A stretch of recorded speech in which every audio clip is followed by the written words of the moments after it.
Olá, que a graça e a paz de Cristo Jesus, o Senhor, esteja com você e com toda a sua família. Eu sou o Clésio Ribeiro e hoje, para a glória de Deus, vamos para mais uma reflexão da Palavra de Deus. Antes de eu começar, você que ainda não é inscrito no meu canal, se inscreva.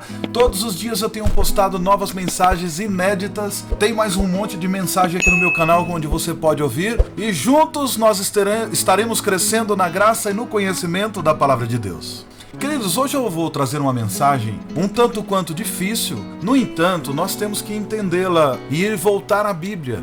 Nós precisamos consultar o nosso guia de fé e prática para tratar de algumas questões bíblicas e que tem causado muitas dúvidas nos dias atuais. Nós estamos vivendo um período da igreja em que entrou uma heresia muito grande, que ela precisa ser combatida, mas combatida com a palavra de Deus, com todo o entendimento possível a partir da palavra de Deus. Eu tenho visto pessoas que pregam sobre a hipergraça. É algo que nós não encontramos base bíblica nenhuma. É com aquela graça que pode tudo, onde o sacrifício de Jesus virou um sacrifício barato. Então, a partir daqui, eu não quero fazer uma crítica sobre o que é essa hipergraça. Eu quero mostrar, através das Sagradas Escrituras, onde nós podemos entender sobre a graça de Deus, sobre o poder de Deus, sobre a ira de Deus, entender exatamente quem é esse Deus, qual é a forma que ele se revela a nós, porque nós não conseguimos saber exatamente quem é Deus na sua plenitude, mas nós podemos conhecer através da palavra de Deus qual é a altura, qual é a dimensão, qual é a profundidade do amor dele. O amor de Deus, ele é muito grande, ele é imenso. No entanto, a ira de Deus também é algo que nós não podemos esquecer. Afinal de contas, toda vez que nós começamos a ler a Bíblia, que nós começamos a nos aprofundar na palavra de Deus, nós começamos a temer muito mais a Deus, porque esse Deus é grande e terrível. Para começar, eu quero ler aqui o livro de Salmos 136, a partir do verso 15 ao verso 20. Todo o texto que eu vou ler aqui está na nova versão, na tradução da linguagem de hoje, a NTLH. Ali no mar, ele afogou o rei do Egito e o seu exército, e o seu amor dura para sempre. Deus guiou o seu povo pelo deserto, e o seu amor dura para sempre. Matou reis poderosos, e o seu amor dura para sempre. Matou reis famosos, e o seu amor dura para sempre. Matou Sion, o rei dos amorreus, e o seu amor dura para sempre. E matou Og, rei de Bazã, e o seu amor dura para sempre. Queridos, nós estamos lendo um livro de Salmos aqui que ele inteiro começa falando das coisas que Deus fez e o amor dele dura para sempre. Nós passamos a olhar aqui falando, poxa, a quantidade de pessoas que morreram porque se opuseram ao povo de Deus, aos protegidos dele. E ainda conclui que o seu amor dura para sempre. Ou seja, o amor de Deus, que excede todo o entendimento, foi capaz de proteger um povo e por amor desse povo matou todos os outros. Então existe amor e existe a ira de Deus. Nós precisamos entender uma coisa, que os pensamentos, as maneiras e as formas de Deus são superiores ao entendimento do homem. Não podemos sequer mensurar, afinal conhecemos apenas aquilo que Deus quis se revelar a nós. Quando Deus quis falar com o povo, ele pediu a Moisés que eles se santificassem por 3 dias. E o povo não se santificou, e por isso foi apenas Moisés para o alto do monte, onde ele falou com Deus. Quando desceu, o seu rosto brilhava. Com Josué foi a mesma coisa. Deus ordenou que tanto Josué e o povo se santificassem por um dia, para que Deus pudesse se fazer presente. Tanto Jó quanto Isaías nos fala sobre a grandeza de Deus e o que realmente nós somos perante a presença dele. O livro de Jó diz, capítulo 33, verso 12: mas eu digo que você não tem razão, pois Deus é maior do que as criaturas humanas. Deus é muito maior do que nós somos apenas a criação dele. O profeta Isaías, no capítulo 55, no verso 8 e 9, diz assim: o Senhor Deus diz, os meus pensamentos não são como os seus pensamentos. Eu não ajo como vocês. Assim como os céus estão muito acima da terra, assim os meus pensamentos e as minhas ações são muito acima dos seus. Queridos, quando a gente lê o profeta Isaías, ele foi aquele homem que viu os céus abertos, viu o Senhor lá em cima e os serafins cantando: Santo, Santo, Santo, Santo é o Senhor, e toda a terra está cheia da tua glória. Naquele momento ele começa a chorar, ele começa a gritar: ai de mim que vou perecer. Eu sou um homem que moro no meio de um povo ímpio de lábios impuros, e eu sou um homem de impuros lábios. E naquele momento um dos serafins pega aquela brasa viva do altar incandescente, vem até Isaías e toca nos lábios dele, como um sinal que ele estava sendo purificado para falar em nome de Deus e profetizar sobre o Cristo que viria para a terra. Observe que esse Deus, ele não é só grande, ele não é só imenso, como ele é santo, santo, santo, e o pensamento dele é muito maior do que tudo aquilo que nós podemos pensar ou imaginar. Em 1 Coríntios, no capítulo 1, verso 25, o apóstolo Paulo diz assim: pois aquilo que parece ser a loucura de Deus é mais sábio do que toda a sabedoria humana, e aquilo que parece ser a fraqueza de Deus é mais forte do que toda a força humana. Nós somos pobres e limitados. Nós sequer conhecemos exatamente todo o funcionamento de um corpo humano. Como a própria Bíblia fala, nós não sabemos como é que se forma uma criança no útero da mãe. Nós não temos dimensão, e olha que hoje avançou a tecnologia de tal forma que nós conseguimos até olhar um bebê dentro do útero da mãe, descobrir qual é o sexo, mas nós não sabemos como que ele é formado ali dentro. E Deus vem falando, a loucura dele é muito mais do que toda a sabedoria humana. Se nós pegarmos aqui hoje para fazer uma análise, a pessoa mais inteligente que a gente já conheceu na história da humanidade mal conseguiu usar 8% do cérebro, da capacidade dele, 8%. E toda a sabedoria dessa pessoa é considerado como lixo ainda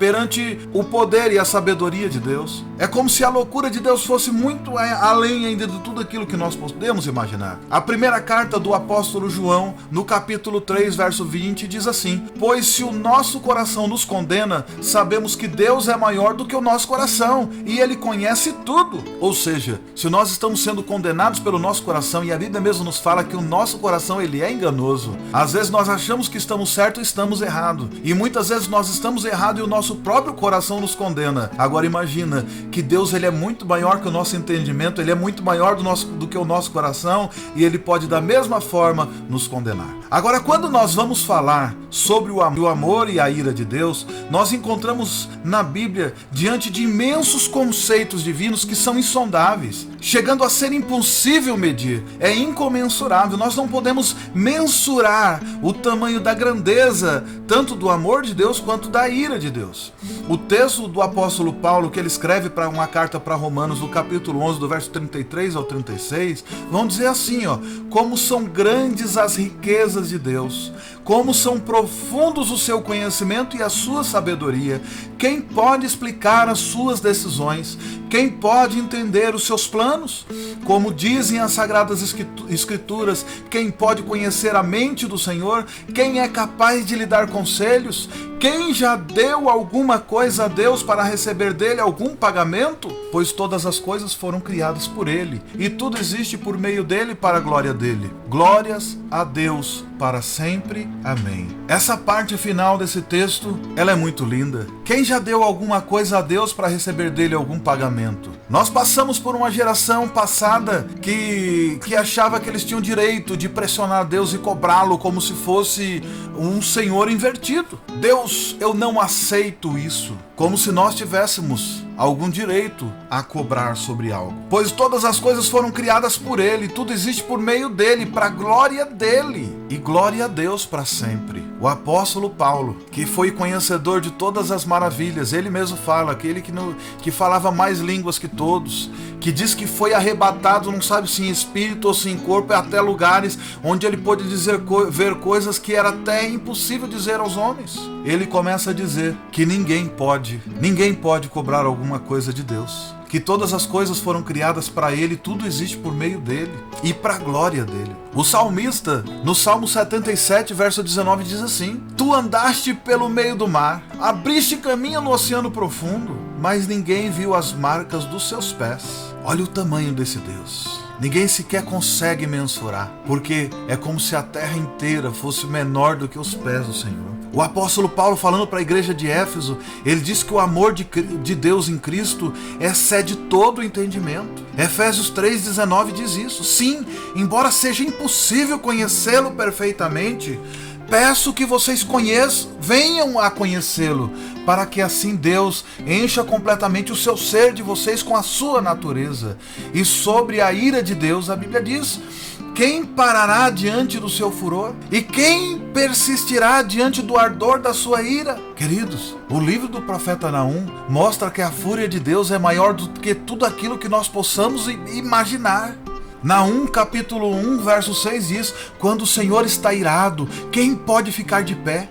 Quem pode resistir à sua ira? A sua fúria se derrama como um rio de fogo diante dele, as pedras se derretem. A fúria de Deus, ela é muito mais forte do que um vulcão quando entra em erupção e sai lá varrendo cidades e cidades. Porque esse Deus, queridos, ele é santo, santo, santo. Ele é grande, ele é poderoso. A Bíblia declara que o amor de Deus, através da carta do apóstolo João, na primeira carta de João, no capítulo 4, verso 8 ao 16, a Bíblia vai declarar isso, sobre o amor de Deus. Quem não ama não o conhece, pois Deus é amor. Foi assim que Deus mostrou o seu amor por nós. Ele mandou o seu único Filho ao mundo para que pudéssemos ter vida por meio dele.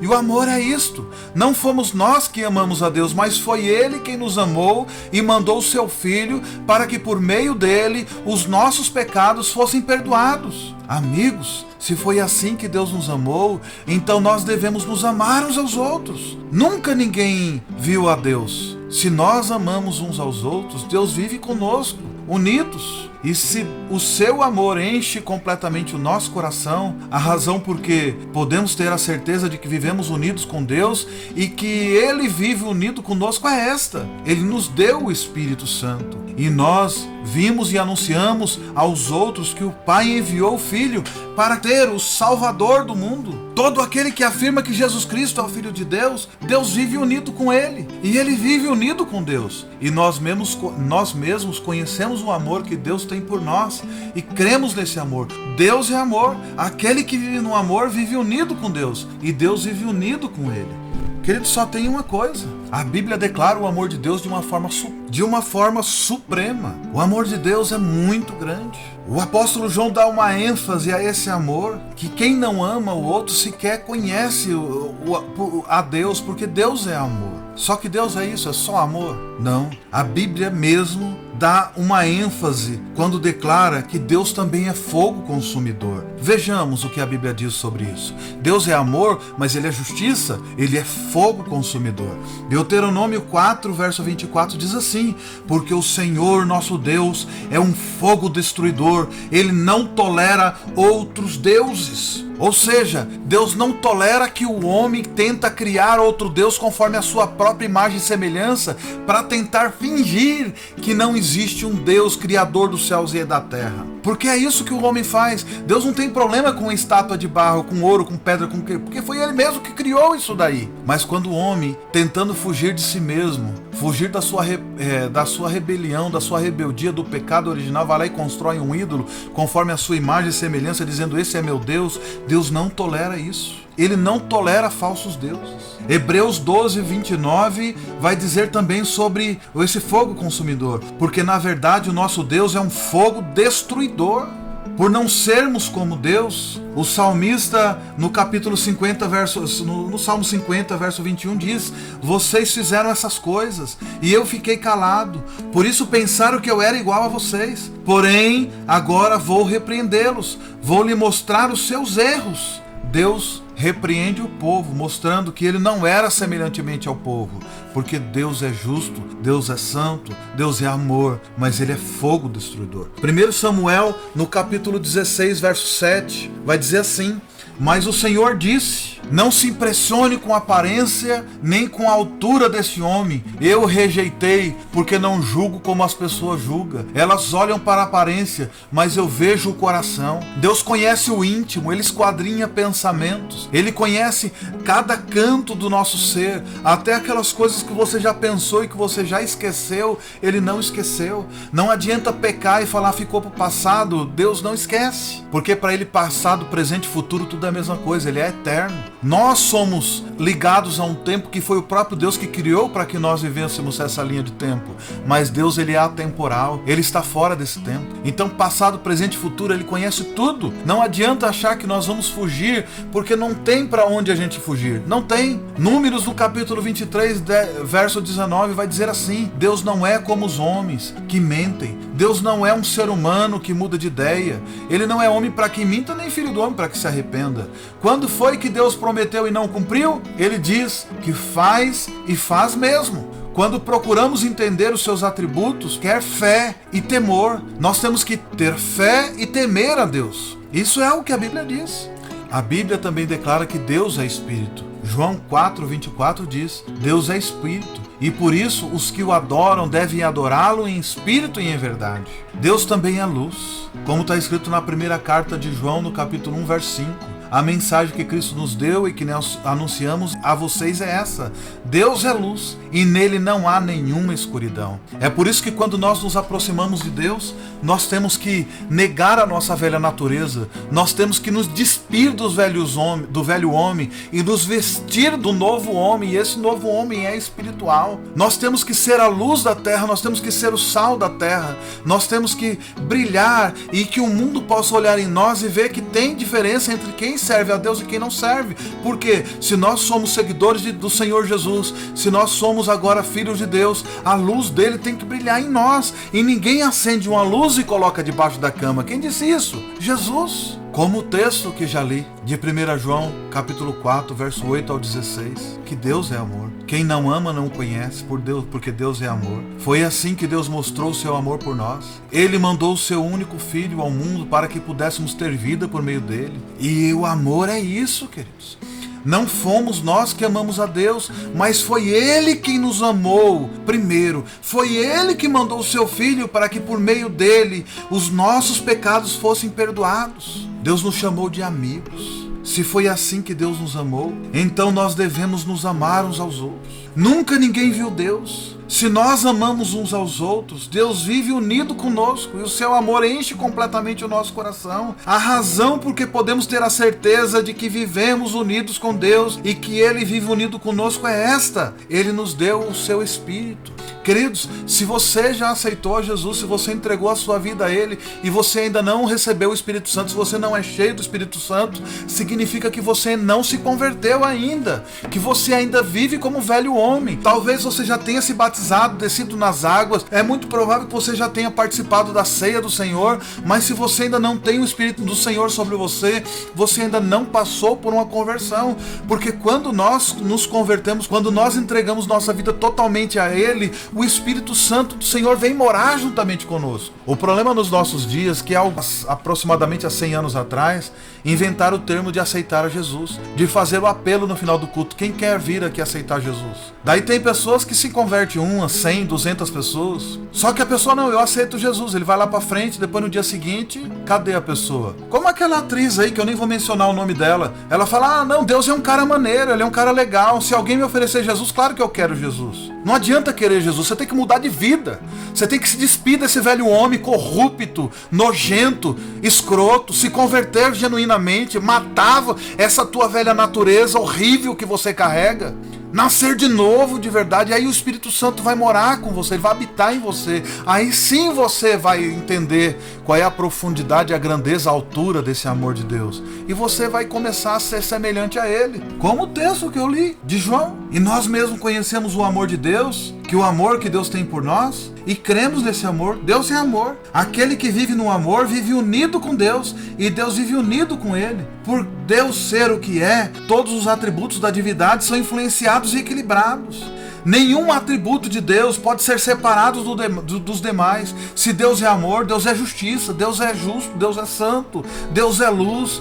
Todos os atributos de Deus é em uma pessoa só. Deus não é conivente com o pecado do homem. Nenhum atributo de Deus pode ser separado. Tem os atributos comunicáveis e incomunicáveis, é tudo numa coisa só. Deus, ele não muda, ele não mente, ele não se altera. O que ele deixou na palavra dele precisa ser cumprido nos dias de hoje. As únicas leis que Deus deixou para Moisés, que para a gente não tem mais validade, são as leis cerimoniais. O que não for cerimonial, nós temos que cumprir também. Por quê? Porque nós amamos a Deus. Ah, mas se eu errar nessa lei? Porque a Bíblia fala que se a gente errar só um pontinho da lei, nós erramos tudo. Sim, mas filhinho, se você pecar, você tem um advogado junto ao Pai. E ele vai interceder por você. Queridos, o apóstolo João falou isso. Mas por causa disso nós temos que viver uma vida de pecado? Não. Nós não entendemos a graça? Entendemos. Mas nós temos que viver uma vida em integridade com Deus. Nós erramos porque nós somos humanos, nós somos falhos. Por isso mesmo que Deus mandou Jesus por nós. Mas nós não podemos confundir as coisas. Nós temos que continuar caminhando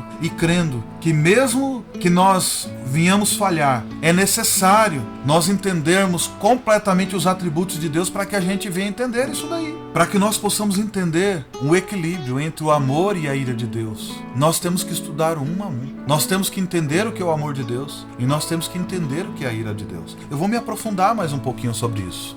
Queridos, o amor de Deus, ele não é influenciado por nós. No entanto, nós não podemos pensar ou imaginar que Deus vai ser influenciado porque nós cantamos uma música bonita. Deus não vai. Deuteronômio 7, no capítulo 7, do verso 7 e 8, diz assim: O Senhor Deus os amou e escolheu, não porque vocês são mais numerosos do que os outros povos. De fato, vocês são menos numerosos do que qualquer outro povo. Mas o Senhor os amou e com a sua força os livrou do poder de Faraó, o rei do Egito, onde vocês eram escravos. Ele fez isso para cumprir o juramento que tinha feito aos nossos antepassados. Então não é a nossa música, não é a nossa canção, não é a nossa adoração que vai mover o coração de Deus. Deus vai fazer alguma coisa porque a palavra dele já disse, porque ele mesmo disse que estaria conosco, porque ele mesmo enviou Jesus Cristo, porque ele mesmo enviou o Espírito Santo. Então nada que nós possamos fazer pode mudar o amor de Deus por nós. No entanto, nós temos que agradá-lo, nós temos que cumprir a palavra dele.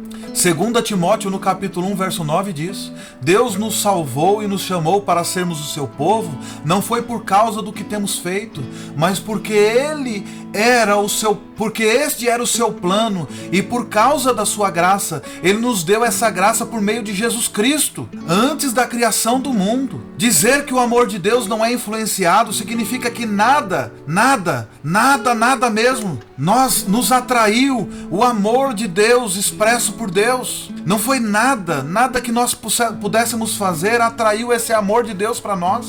O amor de Deus, ele não pode ser influenciado. O amor de Deus é livre, espontâneo e sem algo que nos sujeita, que sujeita ele a nos amar. Não, nós é que temos que nos sujeitar sobre a poderosa mão dele. Nós é que temos que fazer tudo para agradá-lo, porque o plano de Deus para mandar Jesus Cristo para morrer por nós é uma expressão do que a palavra de Deus aqui nos diz.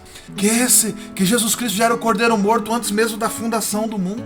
O amor de Deus é livre, é espontâneo. 1 João, no capítulo 4, verso 10, vai dizer assim: o amor é isto, não fomos nós que amamos a Deus, mas foi Ele que nos amou e mandou o seu Filho para que por meio dele os nossos pecados fossem perdoados. Olha só o verso 11: amigos, se foi assim que Deus nos amou, então nós devemos nos amar uns aos outros. Nunca ninguém viu a Deus. Se nós amamos uns aos outros, Deus vive conosco e o seu amor enche completamente o nosso coração. A razão pelo qual podemos ter certeza que vivemos unidos em Deus é porque o Espírito Santo nos encheu. Nós precisamos entender que o amor de Deus não é influenciável. Não é possível influenciar Deus a me amar mais. Não tem como, Ele já nos ama. E o amor dele não aumenta e nem diminui, ele é e pronto. Outra coisa que nós precisamos entender é que Deus é eterno. Jeremias 31, verso 3 diz: eu vim de longe, apareci a ele, povo de Israel. Eu sempre os amei e continuo a mostrar que o meu amor por vocês é eterno. Deus é eterno e o amor dele também. Efésios, no capítulo 1, verso 4 a 5 diz: antes da criação do mundo, Deus já nos havia escolhido para sermos dele por meio da nossa união com Cristo, a fim de pertencermos somente a Deus e nos apresentarmos diante dele sem culpa, por causa do seu amor por nós. Deus já havia resolvido que nos tornaria filhos. por meio de Jesus Cristo. Pois este era o seu prazer e a sua vontade, e por Deus ser um ser eterno, Ele, através do seu amor, que também é eterno, isso nos conforta, amados, isso nos une a Ele, porque o amor dele não tem começo, nem meio, nem fim, Ele sempre é. Salmos 90, verso 2 diz: antes de formarem os montes, de começar a criar a terra e o universo, Tu és Deus eternamente, no passado, no presente e no futuro, Ele é. Deus, Ele é eterno. Então Ele não mudou, Ele não muda e Ele não mudará. Ele é aquele que era, que é e que há de vir. Ele simplesmente é. Nós não podemos mensurar a eternidade de Deus, queridos. É difícil isso pra gente entender. Por quê? A pessoa mais velha que nós conhecemos no mundo é uma pessoa de que? 100, 110 anos, 120, não sei. Mas se a gente encontra uma pessoa com mais de 100 anos, ela tá completamente debilitada. Só que quando você nasceu, Deus já era. E Ele hoje, que você já está avançando em idade, Ele continua do mesmo jeito. E quanto mais o tempo passa, você já reparou que você já começa a ficar frágil, já sente dor em tudo, começa a esquecer as coisas, mas Ele é eterno, Ele é do mesmo jeito, Ele é para sempre. Quando nós começamos a envelhecer, a gente começa a entender a grandeza desse Deus. Porque falar para uma criança que Deus é eterno, uma criança acha que vai ser sempre daquele jeito. Um adolescente vai achar que ele vai ser sempre daquele jeito. Uma pessoa que está no início da juventude, ele vai ser sempre daquele jeito. Mas quando começa a vir as primeiras dores e as primeiras contusões, ele começa a entender a grandeza de Deus. Que Deus é eterno, e Deus não sente dor e nem sofre nem envelhece. Só que Deus também é soberano. A soberania de Deus, ela é tremenda. Romanos no capítulo 9, verso 15 diz assim: pois Ele disse a Moisés: terei misericórdia de quem eu quiser, terei pena de quem eu desejar. Deuteronômio, verso 32, 39 diz: saibam todos que eu, somente eu, sou Deus, não há outro Deus além de mim. Eu mato, eu faço viver, eu firo, eu curo. Ninguém pode me impedir de fazer o que eu quero, porque Deus, Ele é um ser soberano, e o seu amor também é. Deus é poderoso demais, queridos. Olha só o que a Bíblia diz: Ele fere, Ele mata, Ele faz viver. Deus não tem obrigação nenhuma para com nós e para com ninguém. Romanos, verso 9, capítulo 9, verso 20 e 21 diz: mas quem é você, meu amigo, para discutir com Deus? Será que um pote de barro pode perguntar a quem o fez: por que você me fez assim? Pois o homem que faz o pote tem o direito de usar o barro como quer. Do mesmo barro ele pode fazer 2 potes. Um pote para uso especial e outro para uso comum. O vaso não pode cobrar de quem o fez alguma coisa. E Deus nos construiu como barro. Daniel, no capítulo 4, verso 35 diz: para Ele, os seres humanos não têm nenhum valor. Ele governa todos os anjos do céu e todos os moradores da terra. Não há ninguém que possa impedi-lo de fazer o que quer. Não há ninguém que possa obrigá-lo a fazer o que faz. Queridos, tudo que Deus faz por nós é pela sua grandiosa vontade, pelo seu grandioso amor. Não é porque nós somos merecedores de absolutamente nada. Efésios capítulo 1, verso 11 diz: todas as coisas são feitas de acordo com o plano e com a decisão de Deus, de acordo com a sua vontade e com aquilo que Ele havia resolvido desde o princípio. Deus nos escolheu para sermos o seu povo por meio da nossa união com Cristo, quando nós somos ligados nele. O amor de Deus opera em nós através de Jesus Cristo, através do seu amor. Ele opera com o seu amor de igual forma, como está escrito em Romanos 9:13. Como dizem as escrituras sagradas: eu escolhi Jacó, mas rejeitei Esaú. Deus rejeitou Caim, mas recebeu seu irmão. Deus recebeu Davi, mas não recebeu seus irmãos. Deus não recebia mais Saul. E é assim, queridos. Quando Deus chamou Samuel, Deus já tinha rejeitado os filhos do profeta, do sumo sacerdote Eli. É assim. Deus escolhe porque Ele escolhe, Ele conhece o coração de cada um. Então, se Deus for te levantar um dia para fazer alguma coisa, é porque Deus é misericordioso, Ele conhece seu coração e sabe que você não vai cair por qualquer coisa, que você não vai querer usurpar a glória de Deus. Efésios no capítulo 1, verso 4 e 5 diz: antes da criação do mundo, Deus já nos havia escolhido para sermos dele por meio da nossa união com Cristo, a fim de pertencermos a Ele, a fim de pertencermos somente a Deus e nos apresentarmos diante dele sem culpa, por causa do seu amor por nós. Deus já havia resolvido que nos tornaríamos seus filhos por meio de Jesus Cristo. Queridos, temos que entender que Deus é infinito, Ele não acaba. Efésios 3,19 diz: sim, embora seja impossível conhecê-lo perfeitamente, perfeitamente, peço que vocês venham a conhecê-lo, para que assim Deus encha completamente o ser de vocês com a sua natureza. Deus é infinito na sua natureza e só pode refletir para tal atributos em suas outras qualidades. As Escrituras Sagradas vai falar de todas as qualidades de Deus. As Escrituras Sagradas foram inspiradas por Ele para que Ele pudesse se apresentar a nós. João, no capítulo 3, verso 16, é a maior expressão disso, do amor de Deus. Porque Deus amou o mundo de tal maneira, Deus amou tanto o mundo que deu o seu Filho único, unigênito, para que todo aquele que nele crê não morra, não pereça, mas que tenha vida eterna. Efésios 2,4 diz: mas a misericórdia de Deus é muito grande e o seu amor por nós é tanto, que quando estávamos espiritualmente mortos por causa da nossa desobediência, Ele nos trouxe para a vida que temos em união com Cristo. Pela graça de Deus vocês são salvos. Queridos, são usados os atributos de Deus de diversas formas nas Escrituras Sagradas. Salmo 147, verso 5 vai dizer: Deus, o nosso Senhor, é grande e poderoso, sua sabedoria não pode ser medida, não tem como medir. Para nós termos mais um exemplo da infinitude de Deus, Romanos 5,8 diz: mas Deus nos mostrou o quanto nos ama, Cristo morreu por nós quando ainda vivíamos em pecados. Espera aí, nós ainda nem tínhamos nascido como nós vivíamos em pecados, exatamente porque Ele é passado, presente e futuro. Ele é eterno. Só que tem uma coisa, Deus não muda, Ele é imutável. Cantares de Salomão, capítulo 8, verso 6 e 7 diz: grave o meu nome no seu coração e no anel que está selado no seu dedo. O amor é tão poderoso como a morte, e a paixão é tão poderoso como a sepultura. O amor e a paixão explodem em chamas e queimam como fogo furioso. Nenhuma quantidade de água pode apagar o amor, e nenhum rio pode afogá-lo. Se alguém quisesse comprar o amor e por ele oferecesse as suas riquezas, receberia somente o desprezo.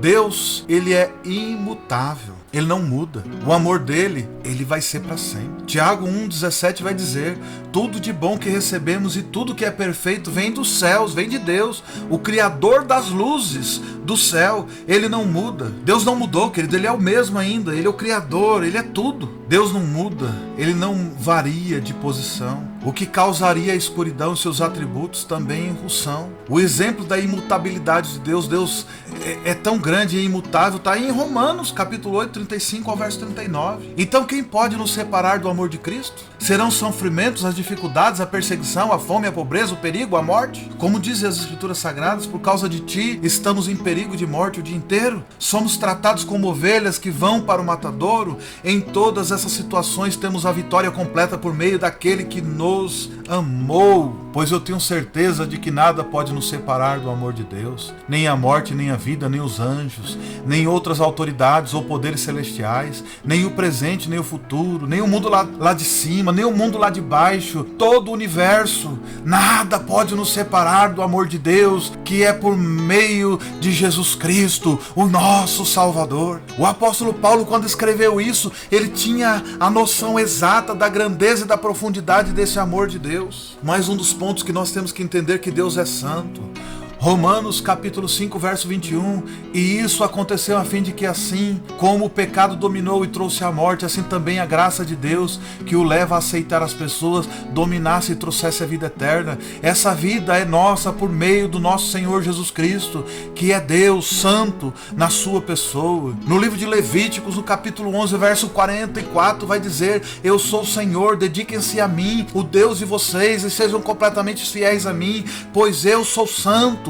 Não fiquem impuros por causa de qualquer animal que se arrasta pelo chão. Samuel vai dizer praticamente a mesma coisa no primeiro livro de Samuel, no capítulo 2, verso 2. Ninguém é santo como o Senhor, não existe outro Deus além dele, e nenhum protetor como o nosso Deus. O salmista no Salmo 145 vai dizer das obras de Deus. 145 verso 17: o Senhor é justo em todos os seus atos e fiel em tudo o que faz, e por necessidade inclui o seu amor. O amor de Deus não é subordinado à paixão ou qualquer outro sentimento. Isso é coisa de homens caídos, mas a santidade dele excede todas as coisas, e nós sequer podemos entender. Os próprios anjos e serafins entendem isso, e quando o profeta Isaías ele começa a ver o Senhor lá no alto sublime trono, e os serafins cobriam com duas asas o seu rosto, com duas cobria o seu peito, com duas cobria o seu pé, com duas voava, e eles cantavam: Santo, Santo, Santo é o Senhor, e toda a terra está cheia da tua glória. Primeira carta de João, capítulo 8, verso 16 diz: quem não ama não conhece a Deus, porque Deus é amor. Deus é grande demais, querido. A mensagem que Cristo nos deu e que anunciamos a vocês é esta: Deus é luz e nele não há nenhuma escuridão. Deus é luz, Deus é amor, Deus é fogo consumidor, Deus é santo. A santidade dele é muito grande. O livro de Êxodo diz: a santidade e o amor dele faz de Deus coisas terríveis. O livro de Êxodo 34:7 diz: eu cumpro a minha promessa em milhares de gerações e perdoo o mal e o pecado. Porém não deixo de castigar os seus filhos e até os netos, os bisnetos e os trisnetos pelos pecados dos pais. Mas quando nós aceitamos Cristo Jesus e somos enxertados nele, tudo isso é quebrado. Mas para isso nós temos que ser verdadeiramente salvos. Não basta levantar a mão e falar: eu aceitei Jesus. Tem que ser transformado por ele em uma nova criatura. Apocalipse 20, verso 12 e 15 diz: vi também os mortos, tanto os importantes como os humildes, que estavam de pé diante do trono. Foram abertos os livros, e também foi aberto outro livro, o livro da vida. Os mortos foram julgados de acordo com o que havia feito, conforme estava escrito nos livros. Aí o mar entregou os mortos que estavam nele. A morte e o mundo dos mortos também entregaram os que eles tinham em seu poder, e todos foram julgados de acordo com cada um tinha feito. Então a morte e o mundo dos mortos foram jogados no lago de fogo. Esse lago de fogo é a segunda morte. Quem não tinha o seu nome escrito no livro da vida foram jogados no lago de fogo. A santidade de Deus é isso. A santidade é quem faz o amor de Deus temível. A sua santidade, queridos, faz com que o crente é corrigido. Nós somos corrigidos pela santidade de Deus. Hebreus 12:5 diz: será que vocês já esqueceram as palavras de encorajamento que Deus lhe disse? Como vocês se fossem filhos deles? Pois ele disse: preste atenção, meu filho, quando o Senhor o castiga, e não se desanime quando ele o repreende. O ímpio é castigado. Deus repreende a gente para que a gente se santifique. Só que Deus é gracioso. A graça de Deus. Primeira carta de João, no livro de João, no capítulo 3:16, diz que Deus amou o mundo de tal maneira que deu seu único filho, para que todo aquele que nele crê não pereça, mas tenha vida eterna. Em Romanos 8:35-39, nos traz mais clareza sobre esse assunto. Então quem pode nos separar do amor de Cristo? Serão sofrimentos, a dificuldade, a perseguição, a fome, o perigo, a pobreza? Como diz as Sagradas Escrituras: por causa de ti estamos em perigo de morte o dia inteiro, somos tratados como ovelhas que vão para o matadouro. Em todas essas situações temos a vitória completa por meio daquele que nos amou, pois eu tenho certeza que nada pode nos separar do amor de Deus, nem a morte, nem a vida, nem os anjos, nem outras autoridades ou poderes celestiais, nem o presente, nem o futuro, nem o mundo lá de cima, nem o mundo lá de baixo, nem todo o universo. Não há nada que possa nos separar do amor de Deus, que é nosso por meio de Jesus Cristo, nosso Senhor. A maior expressão do amor de Deus é Cristo. Como eu disse na primeira carta de João, no capítulo 4, verso 9, foi assim que Deus mostrou o seu amor por nós. Ele mandou o seu único Filho ao mundo para que pudéssemos ter vida por meio dele. Deus mandar Jesus Cristo para morrer por nós já é algo de extrema importância. Nós devemos entender que nós jamais daríamos nosso filho para pagar alguma dívida, e Deus mandou o filho dele para morrer por nós, para pagar a dívida que todos nós tínhamos que pagar perante ele. E a importância do amor de Deus não é vista apenas na salvação do pecador. O santo se reconhece também pelo amor de Deus, como está escrito na primeira carta de João, no capítulo 4, verso 7, o verso 8, o 12, o 16, o 20, o 21 e mais alguns. Queridos amigos, amemos uns aos outros, porque o amor vem de Deus. Quem ama é filho de Deus. Quem não ama não reconhece, porque Deus é amor.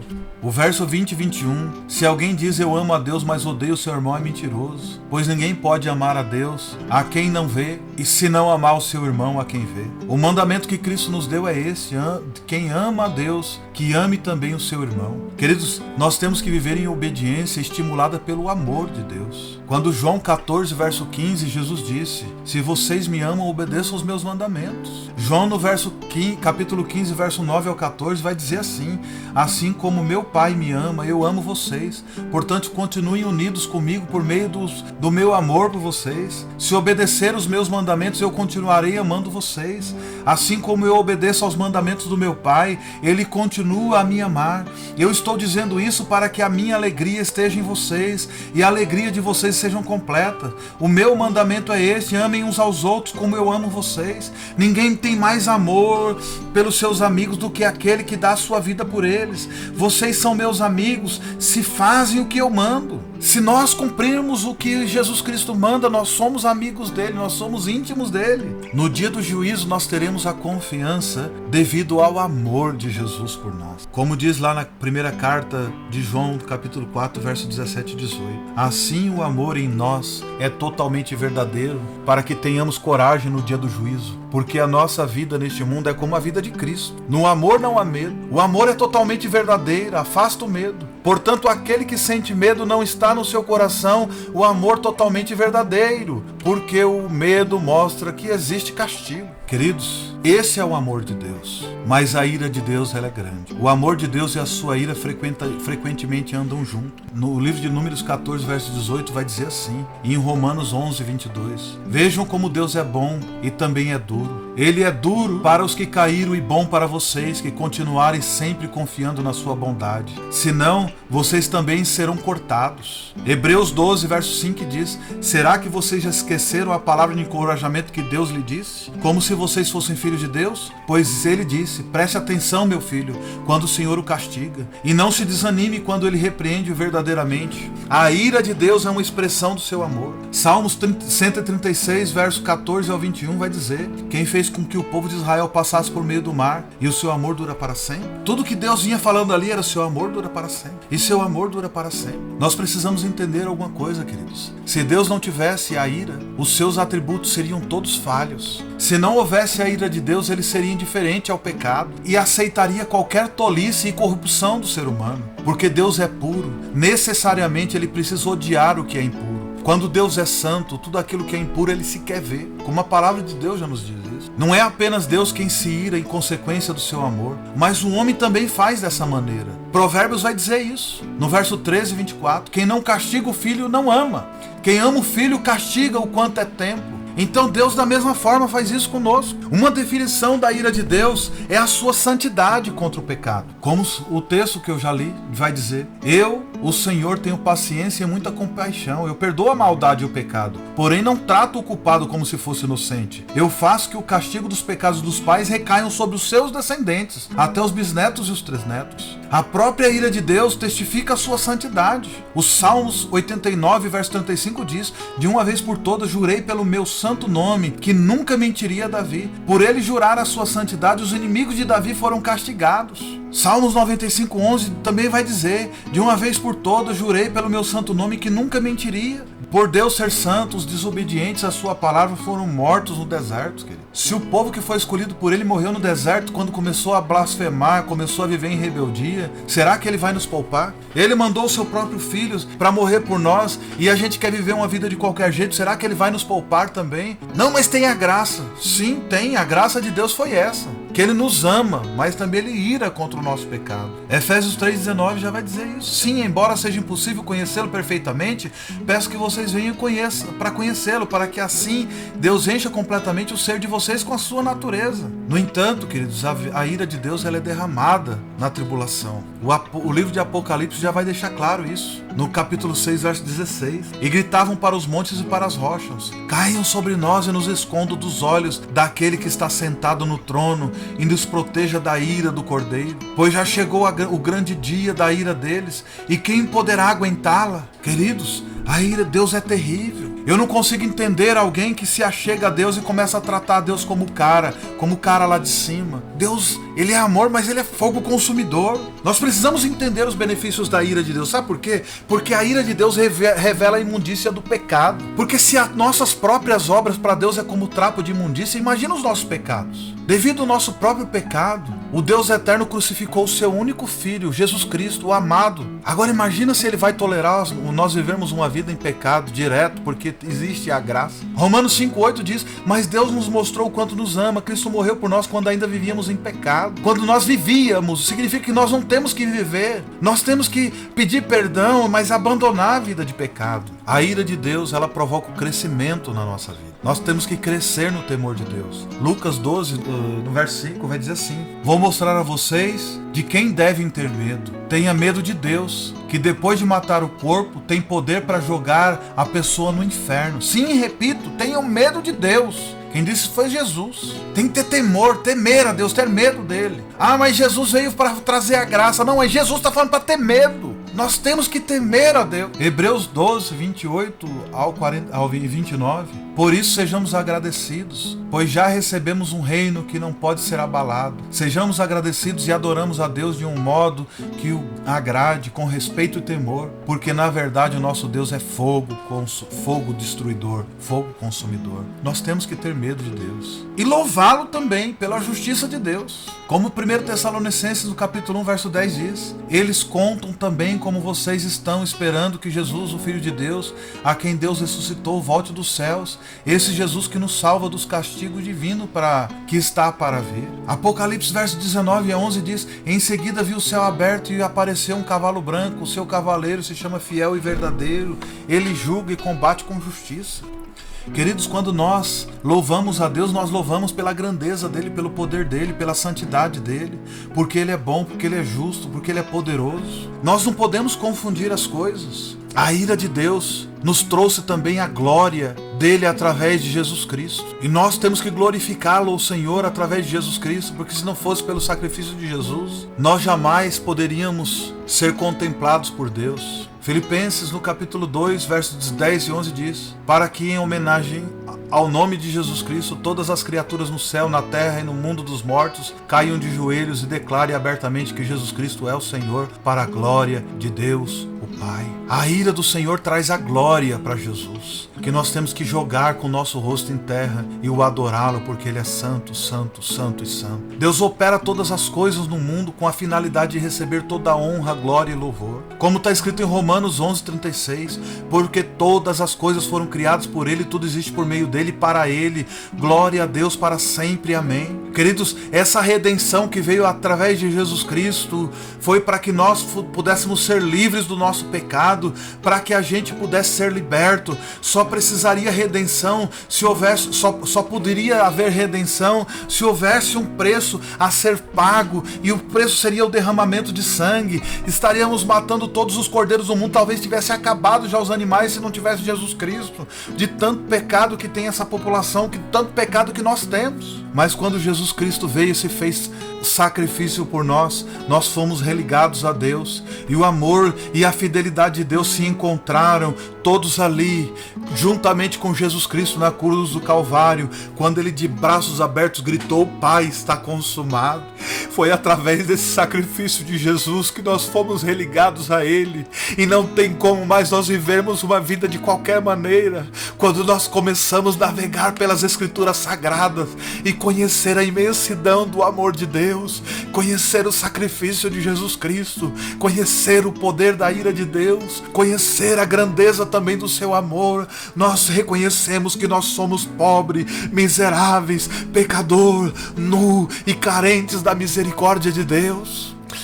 Não tem como nós sermos adeptos dessa tal graça, super graça que inventaram aí, que nos permite viver uma vida de qualquer maneira. Não, nós não podemos viver uma vida de qualquer maneira. A graça de Deus não é uma graça barata. A graça de Deus nos fez merecedores. Não, nós não somos merecedores. Foi o próprio amor de Deus que fez com que Cristo fosse crucificado e morresse na cruz do Calvário. Isso foi um preço tão grande que Jesus Cristo, quando estava no Getsemane, ele começa a orar e ele começa a clamar, e ele fala: Deus meu, passai de mim esse cálice, mas se não for da tua vontade, faça a sua vontade, não a minha. Jesus Cristo suou gotas de sangue, de tamanha aflição que ele passou naquele momento. Para alguém suar gotas de sangue é porque o peso era muito grande. No momento que Jesus Cristo estava na cruz do Calvário, à noite o dia se fez trevas, escureceu, a terra tremeu, e naquele momento que ele grita: Eloi, Eloi, lama sabachthani, que queria dizer: Deus meu,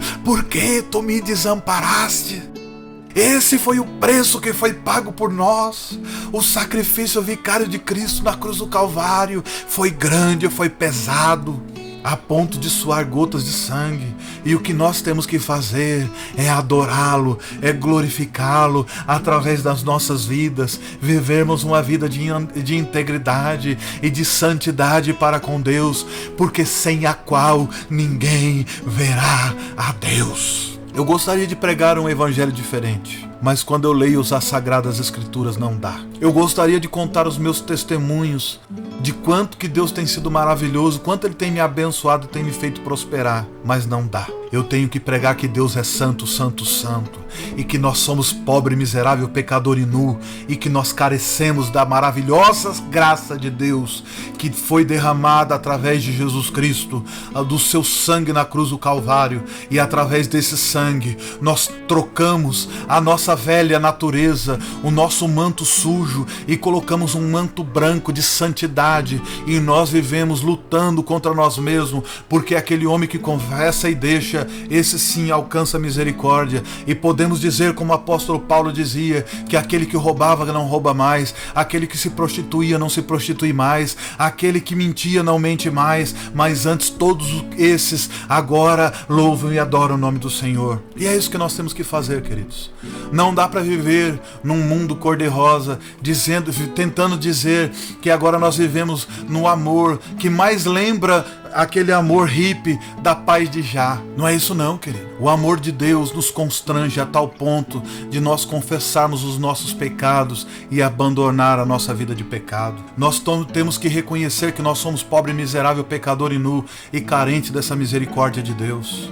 Nós precisamos dessa misericórdia, nós precisamos desse amor de Deus, nós precisamos reconhecê-lo, quanto Ele é grande, quanto Ele é terrível, para que nós possamos um grande dia estarmos juntamente com Ele julgando todas as nações. Não adianta querer inventar uma graça que mais aparenta, uma graça tão nova, tão estranha que chega a cheirar enxofre. Queridos, se tem uma coisa que pode enganar o povo e fazer as pessoas caírem para o inferno, é um falso evangelho. O perigo não são as grandes mentiras, são as meias verdades. Se alguém contar uma grande mentira, uma bem cabeluda, ninguém vai cair nela. Mas se alguém chegar e contar uma meia verdade, pode ser que multidões acreditam nela e possam errar o grande dia. O problema é que meia verdade é mentira também. Mas as meias verdades são o que nos afasta do caminho e faz com que a gente possa errar a porta. Porque a porta é estreita,